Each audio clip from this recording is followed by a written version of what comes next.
안녕하세요. 오늘은 루돌프 슈타이너의 강연록, 그중에서도 GA 109권을 중심으로 그의 아주 깊은 영적 세계관을 함께 들여다볼까 합니다. 뭐랄까, 환생, 카르마, 인류 영혼의 진화 이런 주제들이 슈타이너의 사유 안에서는 참 복잡하면서도 매력적으로 얽혀있죠. 오늘 저희 목표는 이 자료들을 통해서 당신이 슈타이너의 독특한 통찰, 특히 그 개별 영혼을 넘어서는 어떤 연결성, 그 핵심을 좀 명확하게 파악하시도록 돕는 겁니다. 네, 맞습니다. 슈타이너의 관점은 우리가 보통 생각하는 삶과 죽음, 역사 이런 것들을 넘어서는 시각을 제공하죠. 특히 영적 경제라고 부르는 개념이 있는데요. 이게 참 흥미롭습니다. 어떤 뛰어난 영적 성취가 어떻게 그 개인을 넘어서 보존되고 또 다른 이들에게 영향을 줄 수 있는지 설명하거든요. 그저 개별 영혼이 계속 환생한다는 것과는 좀 차원이 다른 이야기입니다. 자, 한번 들어가 볼까요? 좋습니다. 그럼 우선 슈타이너가 설명하는 죽음 이후의 여정, 그거부터 간단히 짚어보죠. 죽음 바로 다음에는 삶 전체를 되돌아보는 그런 기억 체험이 있고 그 다음에는 그 에테르체라는 것이 분리된다고요? 네, 맞아요. 그 생명력을 주관하는 에테르체가 분리되고 나면 영혼은 카마로카라는 단계로 들어갑니다. 이게 일종의 영적인 정화 과정이라고 보시면 돼요. 여기서 이제 지상에서의 어떤 집착이나 욕망 같은 걸 정화하고 또 중요한 것은 자신이 다른 사람에게 줬던 고통을 직접 겪어보는 거죠. 그러면서 카르마적인 균형을 배우게 됩니다. 이 과정이 바로 다음 생을 좀 더 나은 방향으로 살아가려는 어떤 의지를 다지는 기초가 된다고 할 수 있습니다. 카마로카를 거치고 나면 이제 감정이나 경험의 매체인 아스트랄체마저 벗게 되고 영혼은 대바찬이라는 순수한 영적 세계로 들어가는 거군요.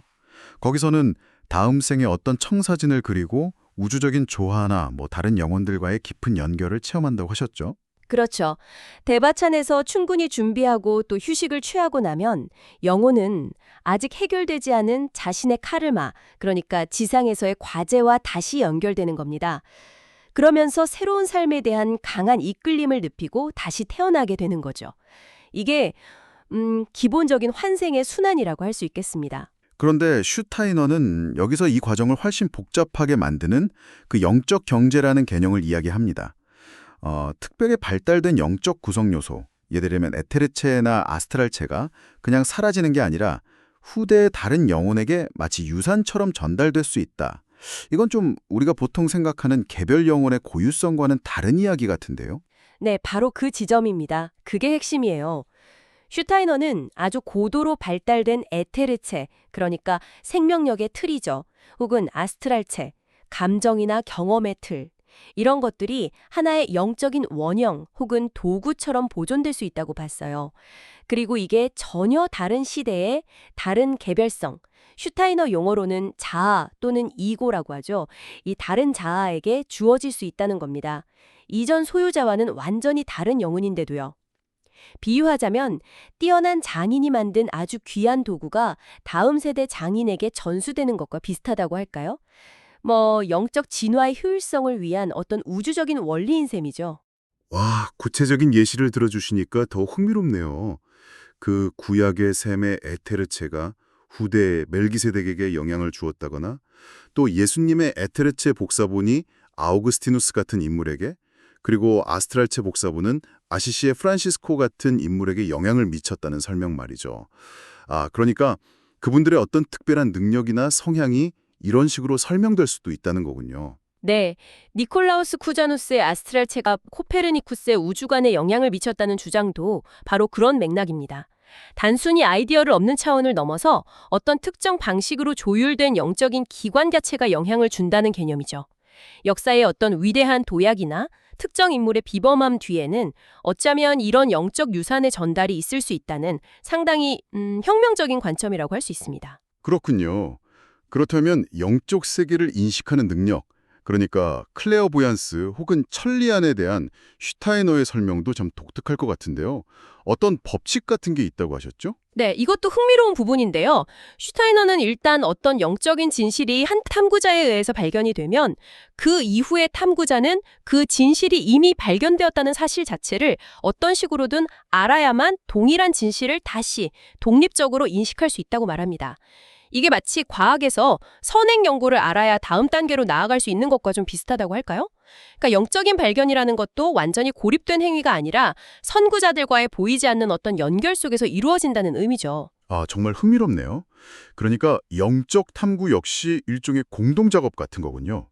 이런 연결성의 개념은 슈타이너의 더 큰 그림, 그러니까 인류와 지구 전체의 진화 이야기로도 이어질 것 같습니다. 맞습니다.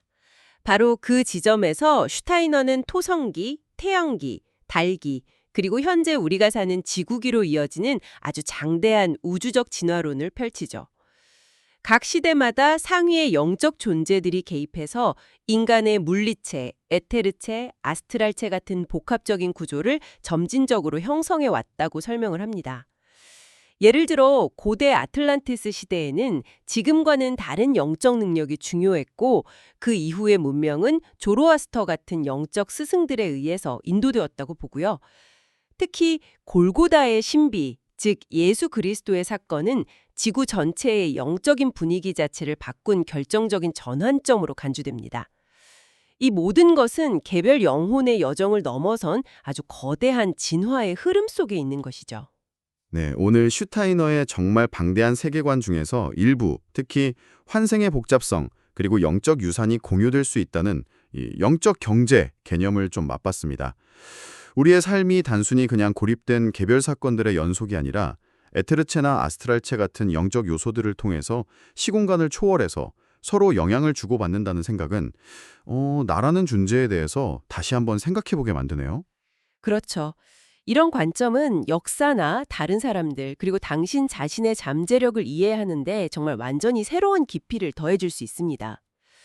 슈타이너의 말처럼 만약 이런 영적인 구성 요소들이 우리 안팎에서 미묘하게 공유되고 있다면 진정한 나의 경계는 과연 어디까지일까요? 이 질문을 한번 곱씹어 보시면서 오늘 탐구를 마무리하는 것은 어떨까 싶습니다. 다음 시간에 또 다른 흥미로운 주제로 찾아뵙겠습니다.